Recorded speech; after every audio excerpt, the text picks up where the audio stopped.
about patient registration and the NHS guidelines and the advice that is given. So one of them is there's no requirement, as Clive has just mentioned, under the regulations to produce identity or residence information, and patients must be registered on application unless the practice has reasonable grounds to refuse. And you might be asking yourselves, what is a reasonable ground?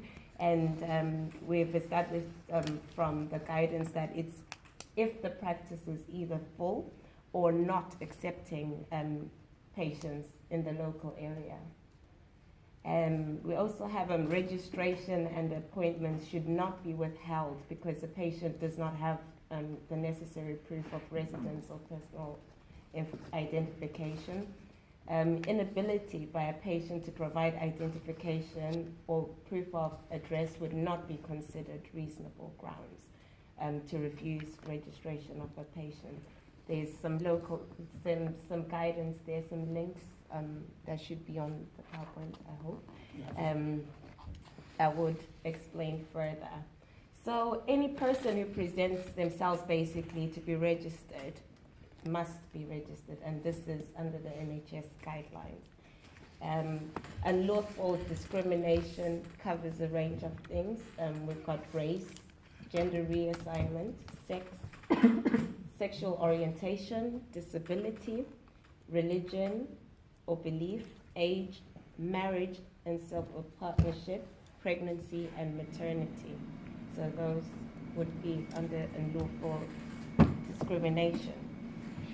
So we've got a few questions here where how can a person register without actually having an address? As we know, some people may not have a permanent address, so this would be one of the questions that would be raised. So a person could register using a friend's address, the practice address, the actual GP practice address, or if they attend a day center, such as the Migrant Hub, they could actually use that address as well. So there's no reason why people shouldn't be registered, really. Just to say though, because we don't actually work from here, we can't give the Woolwich Common Community Centre addresses as clients' addresses because because this isn't where our office is.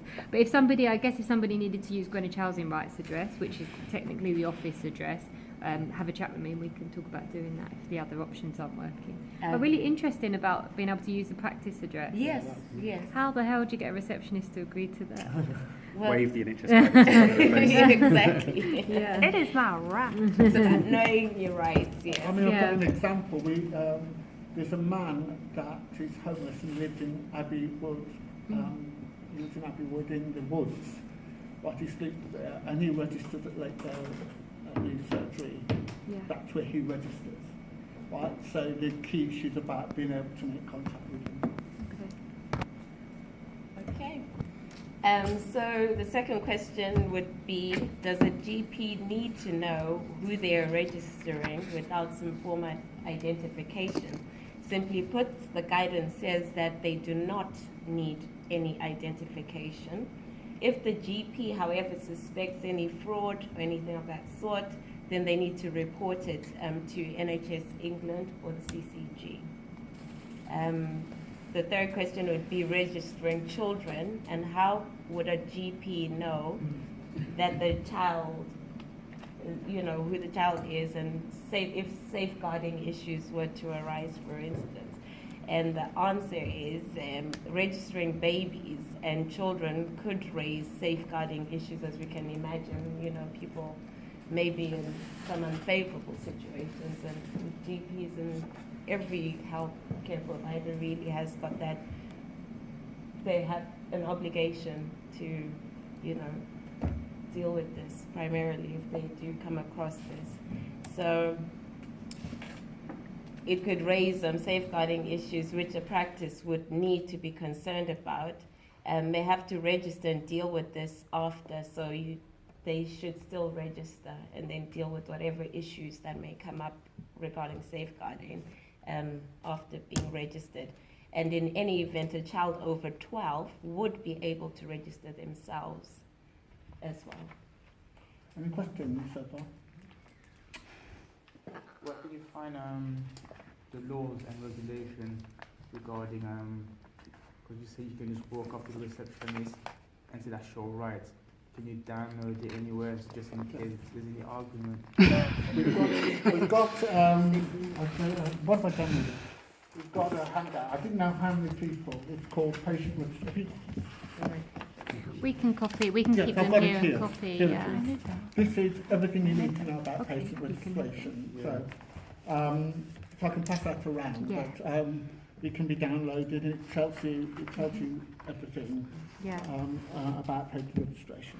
Yeah, I think for our visitors, the hardest thing is that either they don't speak a lot of English or they're not confident when Yes. using, advocating for themselves, and so sometimes the receptionists at GPs aren't the friendliest bunch either. No. And it's just, so obviously we can send them, maybe we could send them with a letter or send them with the guidelines, but if they still get turned away, could we refer to you? Is that the point that you get involved? We would want to. Okay, Yes. good. Can they access interpreters via their GP service as well? It's language line, isn't it?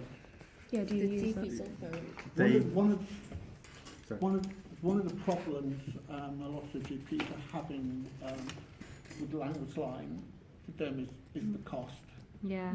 So we need to be watching very carefully if they don't speak English. We've even had examples of people, GP practices, seen people who look like they speak.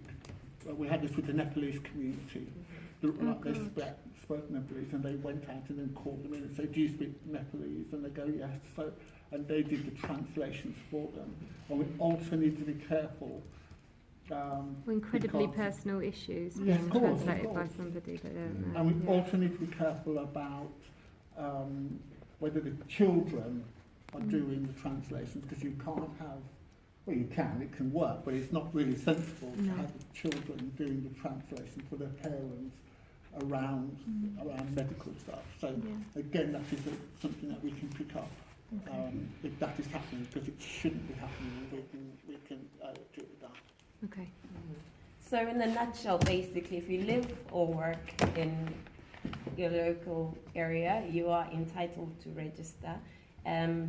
If the GPs were to refuse registration, they should give a reason in writing.